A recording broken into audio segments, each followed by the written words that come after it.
안녕하십니까, 박사입니다. 시진핑 중국 국가주석은 베이징 인민대회당에서 40명의 다국적 기업 CEO들과 회동을 가졌습니다. 그는 이 자리에서 요 몇 년간 외국 기업들의 중국 투자가 지정학적 요소에 간섭을 받고 있다고 말했습니다. 시진핑은 남의 등불을 불어 섞으면 스스로의 앞길을 어둡게 만들 뿐이다. 남의 가는 길을 막으면 결국은 자기 갈 길이 막히게 될 뿐이라고 말했습니다. 그는 그러면서 역사의 수레바퀴를 되돌리려 하는 행위에 대해 저항하라고 외국 기업에 촉구했습니다. 산업 서플라이의 안정을 해치는 일에 맹종하지 말고 제로섬 게임에서도 벗어나야 한다고 했습니다. 시진핑은 또 미중 관계가 서로 존중하고 서로 이익이 되는 윈윈의 관계가 돼야 한다는 점도 지적했습니다. 그는 시경을 인용해가며 외국 기업의 투자를 촉구했습니다. 시진핑은投资이 무타오, 报纸이 종야오. 오얏 나무 열매를 던져주면 귀한 보석으로 보답받을 것이라고 했습니다. 그는 중국과 함께 걷는 것은 기회와 함께 걷는 것이고 중국을 믿는 것은 미래를 믿는 것이며 중국에 투자하는 것은 미래에 투자하는 것이라고 말했습니다.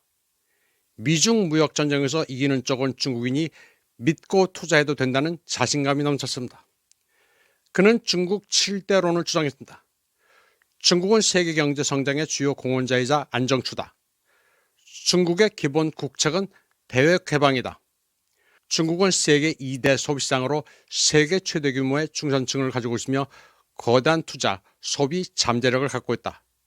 중국은 그린화, 디지털화, 스마트화로 전환함에 있어서 고품질 발전에 힘을 쏟고 있으며 새로운 과학기술 혁명과 산업 변혁에 가장 이상적인 응용 장소다. 중국은 이미 비교적 건전한 외국 투자 법규 정책 시스템을 갖춰 무역 투자를 편리하게 하고 있으며 시장화, 법치화, 국제화의 인류 비즈니스 환경을 조성하고 있다. 중국은 장기적으로 정치, 사회 안정을 이뤄냄으로써 세계가 공인하는 가장 안전한 국가다. 중국은 과거나 현재나 외국 기업에 이상적이고 안전하며 유망한 투자 목적지라고 시진핑은 말했습니다. 중국 7대론을 시진핑이 언급한 것처럼 간담회에서 마이크를 잡은 외국 CEO는 7명이었습니다. 페덱스 그룹의 마틴 웨스버크, 머세디스 벤츠의 글로벌 CEO 올라 켈레니우스, 사노피 그룹 CEO 폴 해먼드, HSBC 홀딩스의 톰 에이든, 히타치의 히가시하라 토시아키, SK 하이닉스 사장 곽노정, 사우디 아람코의 나세르였습니다.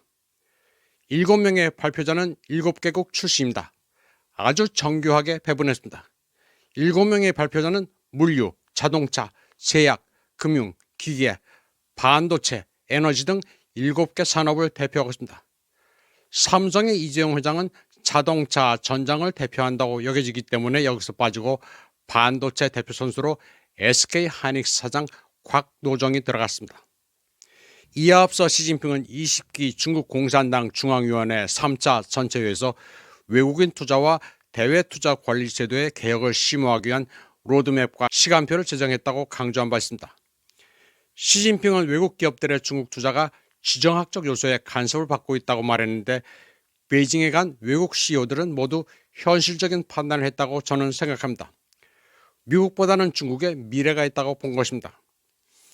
베이징 발전 포럼에는 독일의 메르세데스 벤츠와 BMW CEO, 토요타의 아키오 회장도 참석했습니다. 저는 삼성의 이재용 회장이 미래 먹거리를 찾기 위해 베이징으로 간 것은 아주 잘한 선택이라고 생각합니다.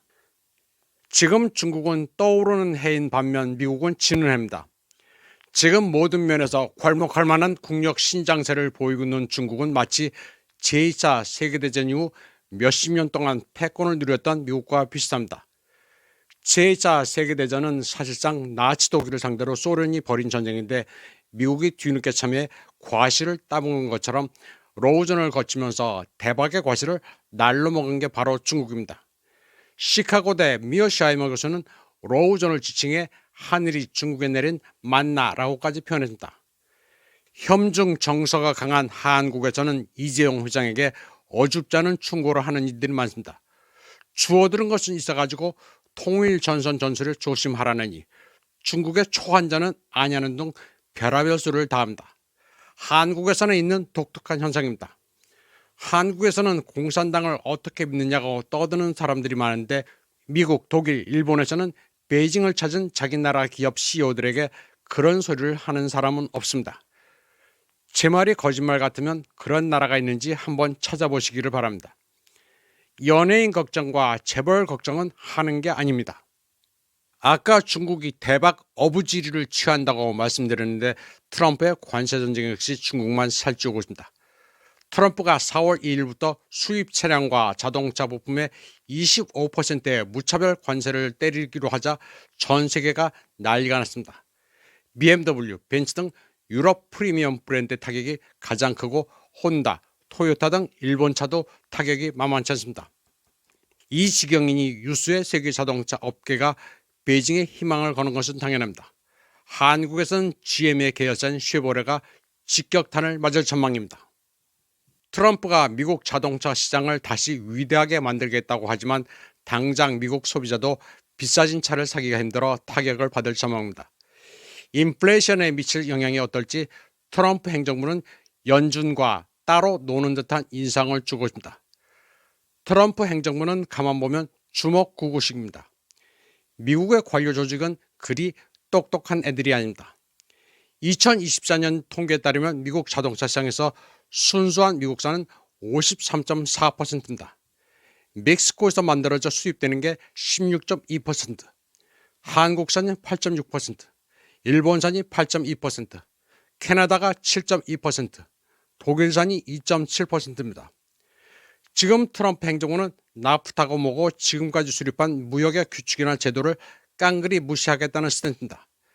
뉴욕타임즈에 따르면 독일의 경우 폭스바겐, 벤츠, BMW의 대미 수출 비중은 73%에 달합니다.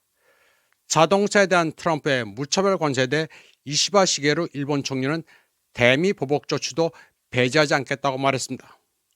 미국이 동맹국들의 자동차 기업들을 흠씬 두들겨 패고 있는 가운데 몰래 웃고 있는 것은 중국입니다. 중국은 미국 자동차 시장 진출을 꺼려왔습니다. 부품 수출도 0.2%에 불과하고 완성차 수출은 사실상 하지 않고 있습니다. BYD는 멕시코에 공장을 가지고 있지만 미국 수출은 계획이 없다고 밝혀왔습니다. 그러니 트럼프가 외국 자동차에 무차별 관세를 부과하건 말건 아무런 영향이 없습니다.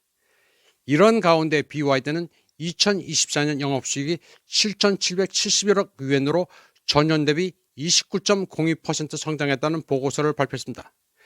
이로써 BYD는 테슬라를 초월했습니다. 중국 자동차는 미국발 위험을 피하기 위해 이미 시장을 다변화했습니다.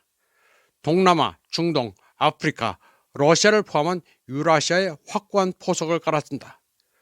중국으로서는 동맹국들의 자동차 산업을 박살내주는 미국에 오히려 속으로 고마워할지도 모릅니다.